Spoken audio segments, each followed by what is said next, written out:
Students, चलिए आगे हम बात करते हैं रुधिर वर्ग के बारे में। क्योंकि पिछले वीडियो में आपने पढ़ा था कि रुधिर में जो है कितने प्रकार की कणिकाएं होती हैं और उनके कार्य कौन कौन से होते हैं। तो आइए हम देखते हैं कि रुधिर वर्ग मानव में कितने प्रकार के पाए जाते हैं। तो रुधिर वर्गों की खोज जो है कार्ल लैंडस्टीनर नामक वैज्ञानिक ने की थी। उन्होंने ये पाया कि जो रुधिर है, रुधिर में कभी कभी अभिश्लेषण हो जाता है या एग्लूटिनाइजेशन वाली क्रिया हो जाती है, यानी रुधिर का थक्का जम जाता है। तो ऐसा क्यों हो जाता है, तो इसके बारे में इन्होंने पता लगाया और इनके पता लगाने पर ये ज्ञात हुआ कि इसमें जो है दो विशिष्ट प्रकार के तत्व पाए जाते हैं, जिसके कारण जो है रुधिर में जो है अभिश्लेषण वाली क्रिया हो जाती है। तो यहाँ पर जो दो तत्व पाए जाते हैं वो कौन कौन से होते हैं, वो होते हैं प्रतिजन, या इसको हम इंग्लिश में एंटीजेंस भी कहते हैं, और दूसरा होता है प्रतिरक्षी, या इसको इंग्लिश में हम एंटीबॉडीज भी कहते हैं। ठीक, दो चीजें यहाँ पर होती हैं। तो जो एंटीजेंस है, एंटीजेंस कहाँ पाई जाती है, आरबीसी की कोशिका पर जो है क्या पाई जाती है, एंटीजेंस पाई जाती है। और जो एंटीबॉडी है वो रुधिर की प्लाज्मा में जो है उपस्थित होती है। किसमें उपस्थित होती है, एंटीजेंस जो है आरबीसी में, और जो एंटीबॉडीज हैं वो प्लाज्मा में उपस्थित होती है। तो ये दो चीजें होती हैं जिसके कारण जो है यहाँ पर जो एक वर्ग का रुधिर है वो दूसरे वर्ग में जाके जो है क्लॉटिंग करने लगता है।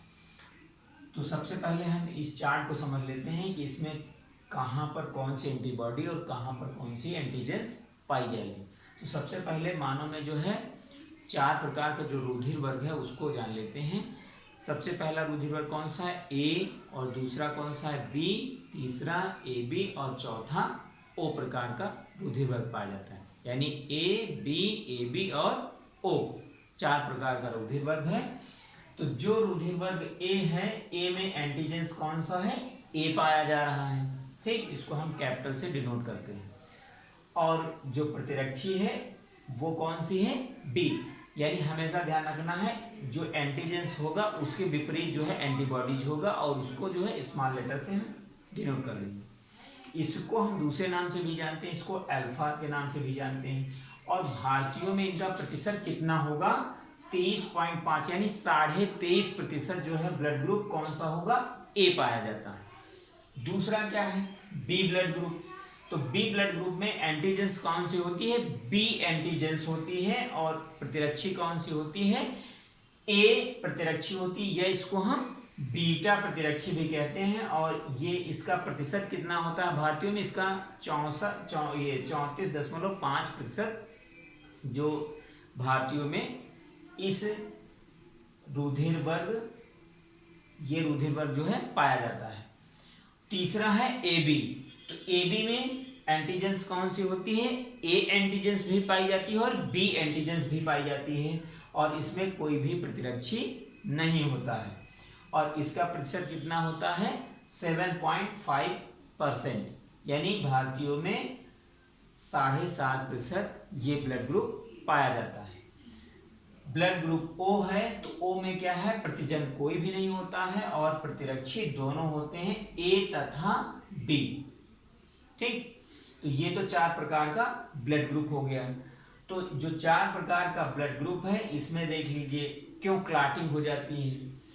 तो जो हमारा ब्लड ग्रुप ए है वो ए वाले को यहाँ पर आपको ये भी जानना जरूरी है कि कौन सा जो है ब्लड ग्रुप यूनिवर्सल डोनर होता है और कौन सा ब्लड ग्रुप यूनिवर्सल रेसिपिएंट होता है, यानी सर्वदाता और सर्वग्राही कौन सा ब्लड ग्रुप होता है। तो जो ओ वाला ब्लड ग्रुप है ये कौन सा है, ये सर्वदाता कहलाता है।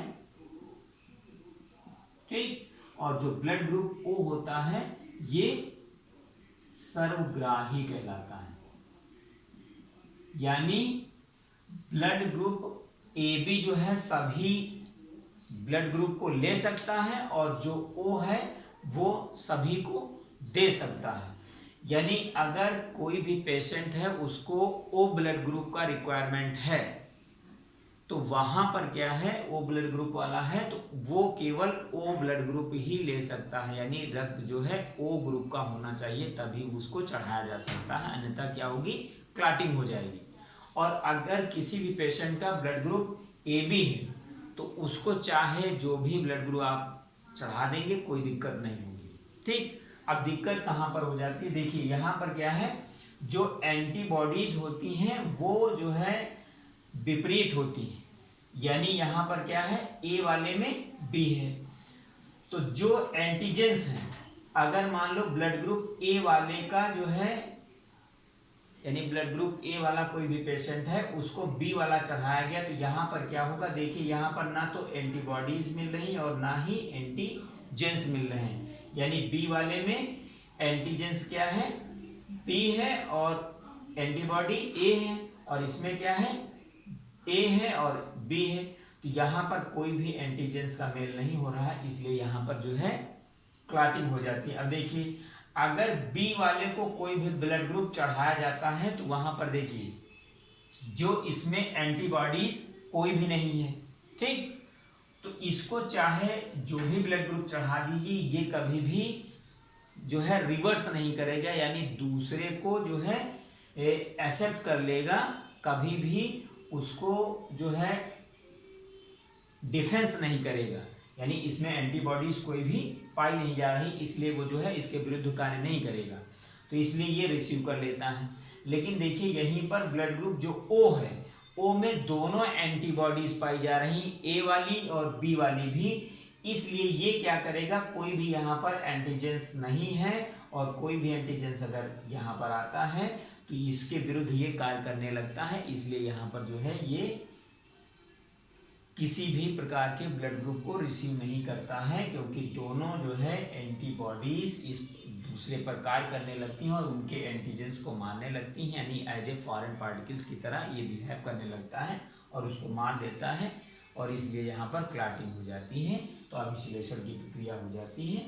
तो इस प्रकार से आपने देखा कि ये होता है रुधिर वर्ग। Thank you.